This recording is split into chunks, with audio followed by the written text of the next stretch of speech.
Sharon Dunwoody is going to give us some thoughts on Mary Evelyn and Steve and Kathleen's presentations.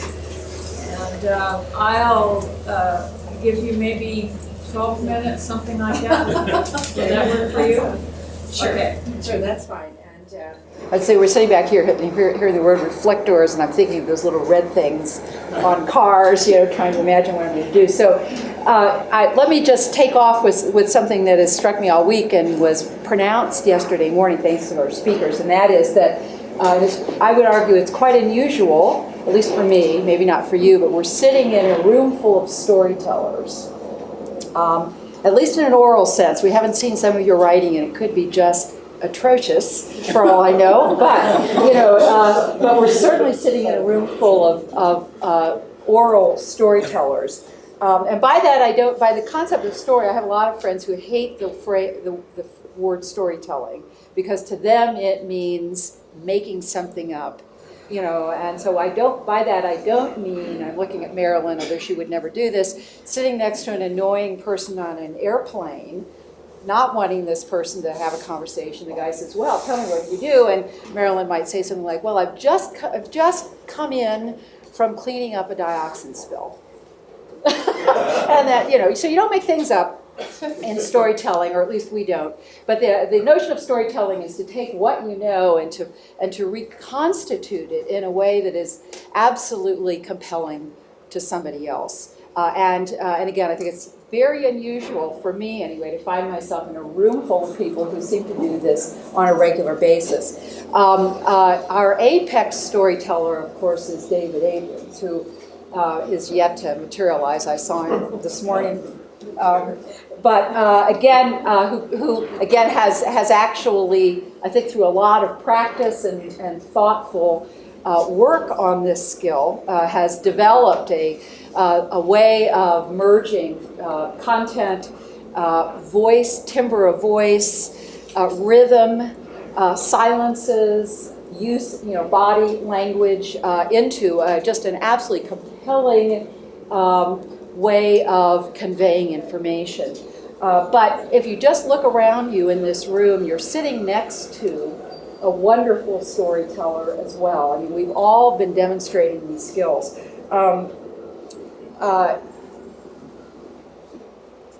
Written and spoken storytelling are two very, very different things.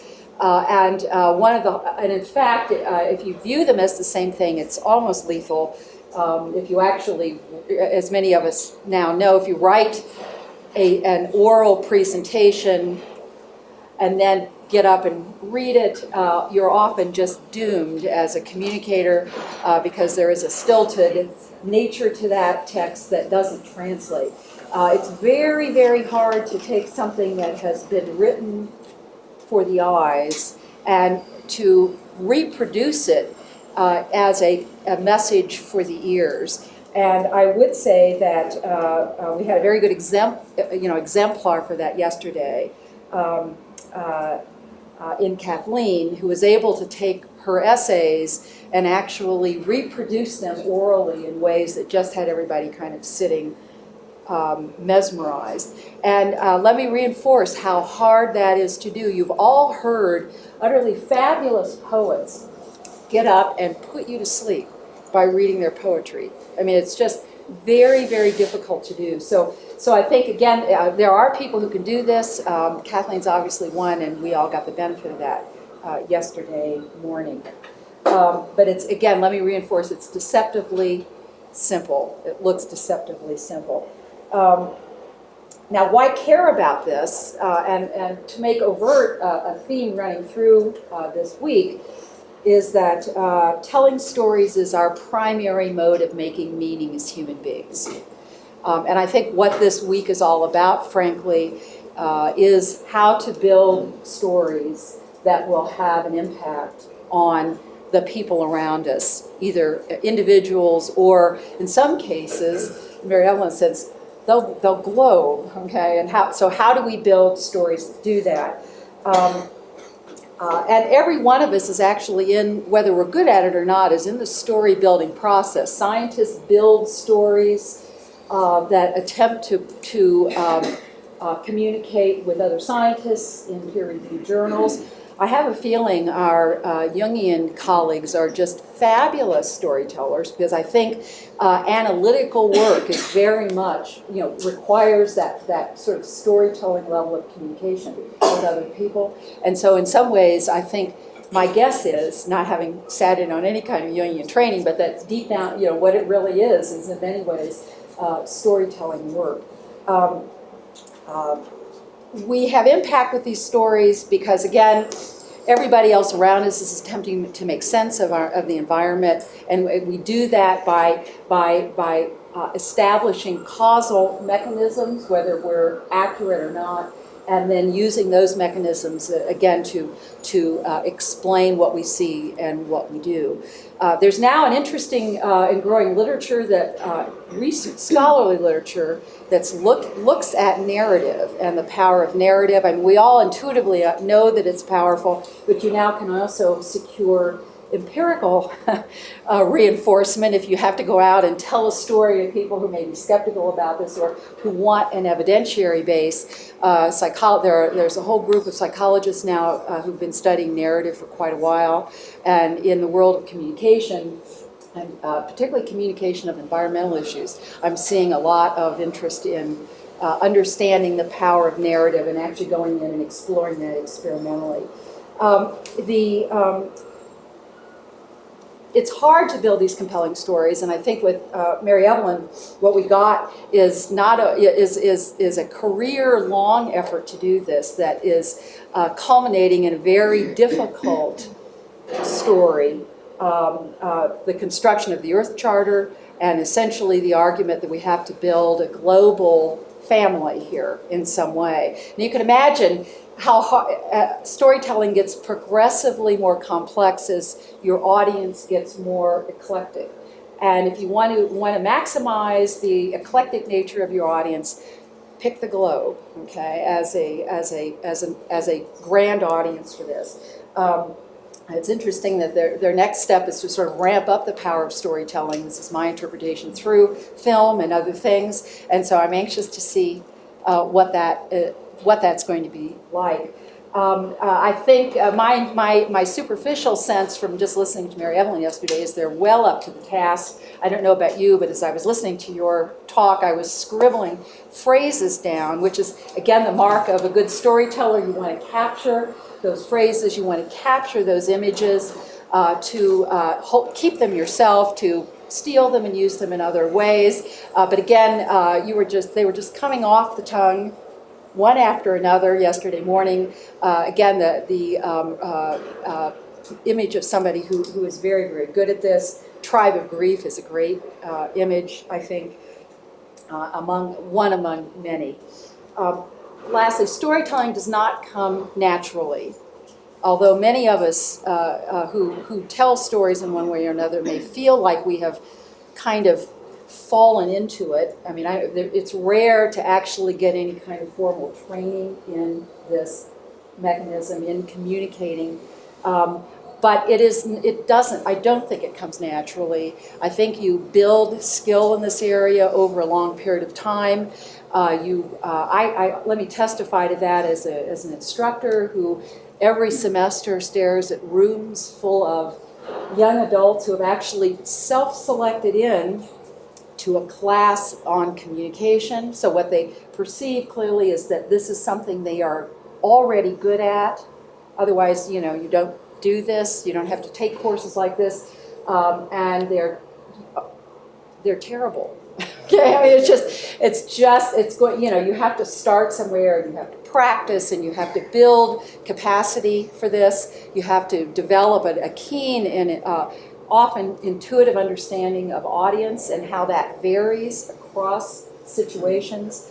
I think it takes a long time to develop skill as a storyteller, and so those of you who are find yourself intuitively doing this, okay, have really invested maybe more time than you're aware of in building these kinds of skills.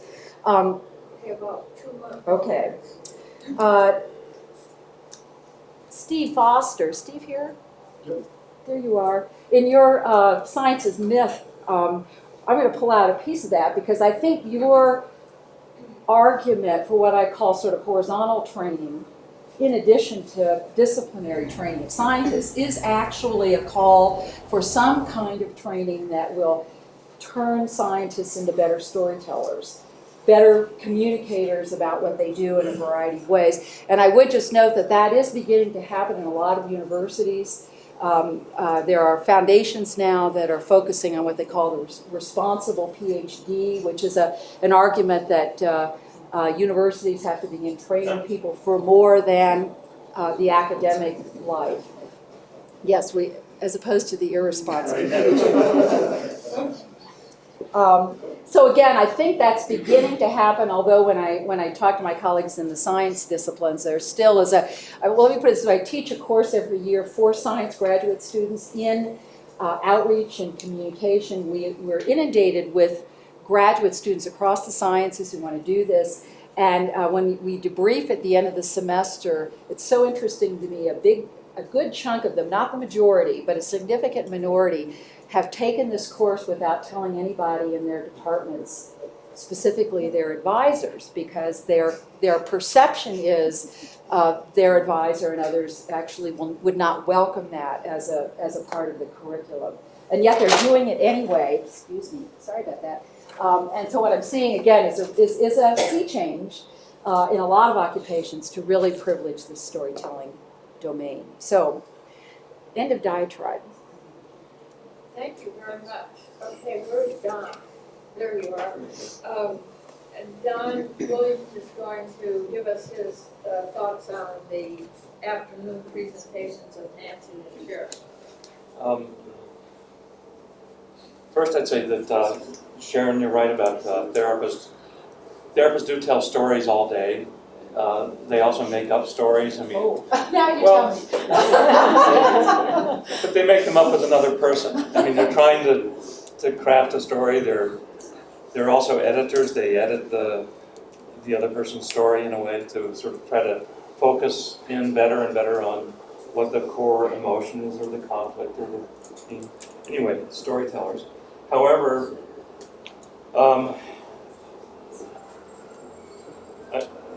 speaking for myself, I'm most comfortable telling stories in a relatively small room with one other person.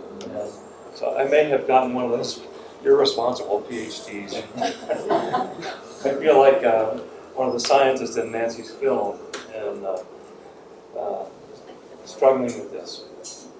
And both presentations from Nancy and Sharon I found extremely illuminating and embodied, I think, sort of what we hope is the best of journalism. I mean, that's what we saw, this extremely clear communication, and that illuminated both the world of journalism and showed a great deal of appreciation for the problems that scientists face in communicating. We were just talking about it. And so I'm grateful for both these presentations. There's something, I'm going to keep this brief, there's something I'd like to add, and that is that we've talked a lot during the conference about communicating our fears of global warming. And we've talked about, a number of people have talked about looking for an image that would convey our fears of, and the problem of global warming, not just our fears. And it's been, well, we haven't found that image, at least not that we know of. And we're also looking for a language and for stories that will do it.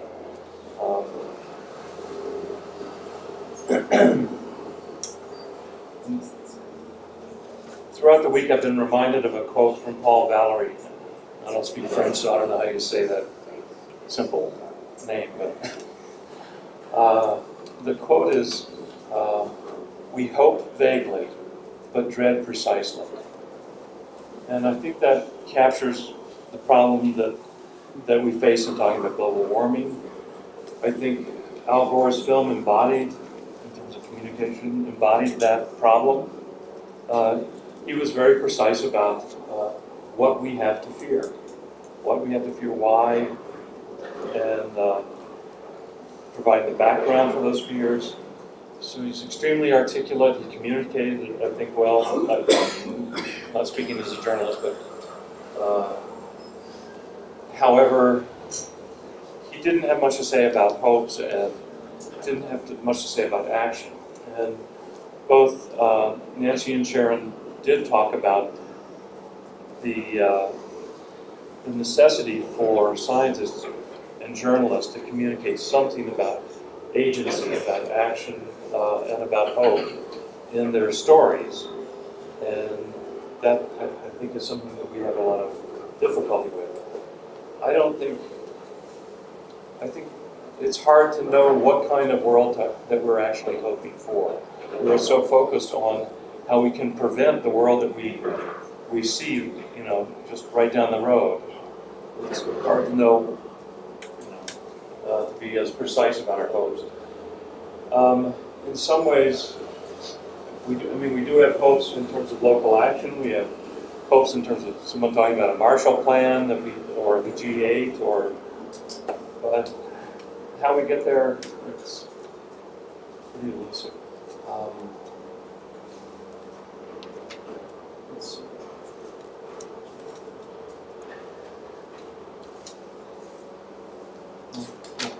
Like there was something else I was going to say about hope, but it eludes me.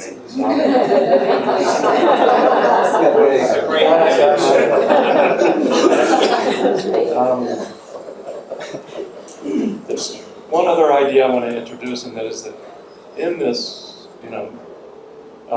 mix that we're talking about, I've been describing, I think we face a new condition, a new human condition.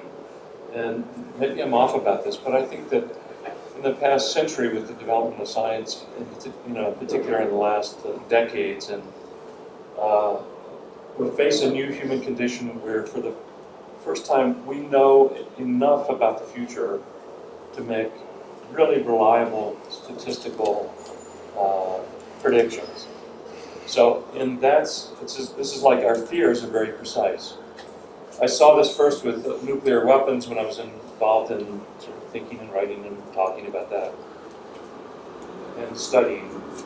Our fears are precise. Nuclear, what happens at the epicenter, what happens so many miles out, what happens with the electromagnetic pulse, what happens with the firestorms, what happens. And then it's very precise in terms of radiation. So we'll have, if there's a nuclear war, if there's nuclear bombs that go off, there's radiation that requires, some of it will require 10,000 years, right? That's knowing a lot about the future in a very precise way. And we struggle with it, with where to put the nuclear waste from the nuclear power plant. So this to me seems new, when you have to think, well, let's see, how do we communicate the danger, let's say 10,000 years from now, or how do we deal with this so that it'll be safe for 10,000 years? This is even more true, I think, in terms of global warming right now, that we know a lot. So we're used to the past influencing the present, from history, from science, and from psychoanalysis for a century of psychology. The past influences the present. Generations, parents, cultures. But now it's that the future needs to influence the present. And so it requires a different kind of vision. I think one reason we may be suspicious of it is that we've had, for good reason, we've seen people with visions of the future, and they've been political visions, and also religious, and they've been disastrous. Communism is an example of one that failed. But then, that doesn't mean that we still don't need to articulate some kind of vision of the future.